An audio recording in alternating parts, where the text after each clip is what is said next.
വീടിന്റെ ഏതൊരു ദിക്കും വീട്ടിലുള്ള ഓരോ വ്യക്തിയെയും ഓരോ സൗഭാഗ്യങ്ങളെയും സൂചിപ്പിക്കുന്നു എന്നാണ് ചൈനീസ് വാസ്തുകലയായ ഫുങ്ഷുയി പറയുന്നത്. ഒരു വീടിന്റെ നെടുന്തൂണെന്ന് പറയുന്നത് ഒത്തിരി തവണ വീഡിയോകൾ ചെയ്തിട്ടുണ്ട്, എന്നാലും ഞാൻ പറയുകയാണ്. ഒരു വീടിന്റെ നെടുന്തൂണെന്ന് പറയുന്നത് ആ വീട്ടിലെ ഗൃഹനാഥനാണ്. ആ വീട്ടിന്റെ ഗൃഹനാഥന്റെ അഭിവൃദ്ധി ഉണ്ടായിക്കഴിഞ്ഞാൽ ആ വീടിന് മൊത്തത്തിൽ അഭിവൃദ്ധി ഉണ്ടാവും. അതിനു വേണ്ടിയിട്ട് നിങ്ങൾ തിരഞ്ഞെടുക്കേണ്ട ദിക്കെന്ന് പറയുന്നത് ഏതൊരു വീടിന്റെയും വടക്ക് പടിഞ്ഞാറ് ദിക്കാണ്.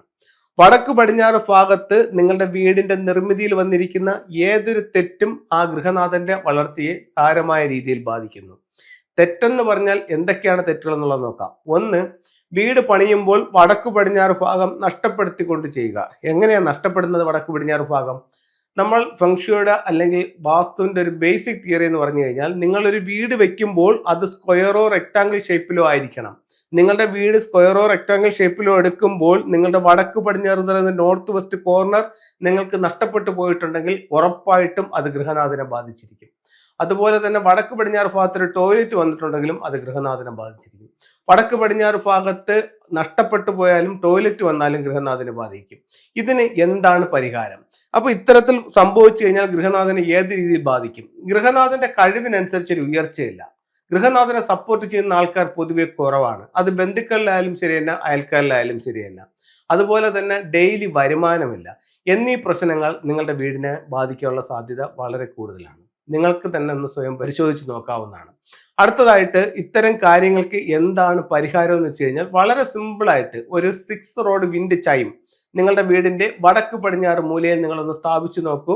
21 ദിവസത്തിനകത്ത് വെച്ച് തന്നെ നിങ്ങൾക്ക് ജീവിതത്തിൽ ഒത്തിരി വ്യത്യാസങ്ങൾ നിങ്ങൾക്ക് ഫീൽ ചെയ്യും. പോസിറ്റീവായിട്ടുള്ള ഒത്തിരി അനുഭവം നിങ്ങൾക്ക് കിട്ടാനുള്ള സാധ്യതയുണ്ട്. നിങ്ങൾക്ക് എല്ലാവർക്കും ഒന്ന് പരീക്ഷിച്ച് നോക്കാവുന്നതാണ്. ഇനി ഫെങ്ഷുയി പ്രകാരം വീടിന്റെ ഓരോ ദിക്കുകളിലും ഉപയോഗിക്കാവുന്ന ചില എലമെന്റുകളും ചില ഫെങ്ഷുയി ടൂളുകളെയും പറ്റി നമുക്ക് പോകാം. ഇതിൽ ഏറ്റവും സർവ്വസാധാരണ ആൾക്കാർ ഉപയോഗിച്ചുകൊണ്ടിരിക്കുന്ന ഒരു ടൂൾ എന്ന് പറയുന്നത് ലാഫിൻ ബുദ്ധയാണ്. നിങ്ങൾക്കൊരു ലാഫിൻ ബുദ്ധ വാങ്ങിച്ച് നിങ്ങളുടെ വീടിന്റെ പ്രധാന ഡോറിന് ഓപ്പോസിറ്റ് ആയിട്ട്, എന്നാൽ കറക്റ്റ് ട്രാവലിംഗ് ബുദ്ധയാണെങ്കിൽ മെയിൻ ഡോറിലോട്ട് പാദങ്ങൾ വരാത്ത രീതിയിൽ ഇതിനൊന്ന് പ്ലേസ് ചെയ്യാം. നമ്മുടെ ഒരു ഐ ലെവലിലായിരിക്കണം ഇതിനെ വെക്കേണ്ടത്. അങ്ങനെയാണെങ്കിൽ വീട്ടിൽ ഒരു ശാന്തിയും സമാധാനവും ഒരു പോസിറ്റീവ് വൈബ്രേഷനും സാമ്പത്തികമായിട്ടുള്ള അഭിവൃദ്ധികളും നിങ്ങളെ തേടി വരുന്നതായിരിക്കും. അതുപോലെ നമുക്ക് വെക്കാവുന്ന വളരെ ഇമ്പോർട്ടന്റ് ആയിട്ടുള്ള മറ്റൊരു ടൂൾ എന്ന് പറയുന്നത് 3 ലെഗ്ഡ് ഫ്രോഗ് ആണ്. 3 കാലുകളുള്ള ഒരു തവള എല്ലാ സൗഭാഗ്യങ്ങളുമായി വീടിനുള്ളിലേക്ക് കടന്നു വരുന്ന രീതിയിലാണ് ഇതിനെ വെക്കുന്നത്. ഇത് നമുക്ക് ഒരുപാട് സാമ്പത്തിക അഭിവൃദ്ധികൾ തരും. നമുക്ക് മറ്റൊരു വിഷ് ടർട്ടിലുണ്ട്. ഒരു ടർട്ടിലിന് 2ആയിട്ട് ഓപ്പൺ ചെയ്തിട്ട് നിങ്ങൾ ഏറ്റവും അധികം ആഗ്രഹിച്ച് നിൽക്കുന്ന കാര്യം ഒരു വൈറ്റ് പേപ്പറിൽ റെഡ് ലിങ്കിനകത്ത് എഴുതി ഇതിനകത്ത് വെക്കുക. നിങ്ങളുടെ സ്വീകരണം അവരുടെ വടക്ക് ഭാഗത്ത് വെക്കുക. ഈ ആഗ്രഹം എത്രയും പെട്ടെന്ന് സാധിക്കുന്നതായിരിക്കും. അപ്പോൾ എല്ലാവർക്കും എല്ലാ ഐശ്വര്യങ്ങളും ഉണ്ടാവട്ടെ എന്ന് പ്രാർത്ഥിച്ചുകൊണ്ട് നിർത്തുന്നു. നന്ദി, നമസ്തേ.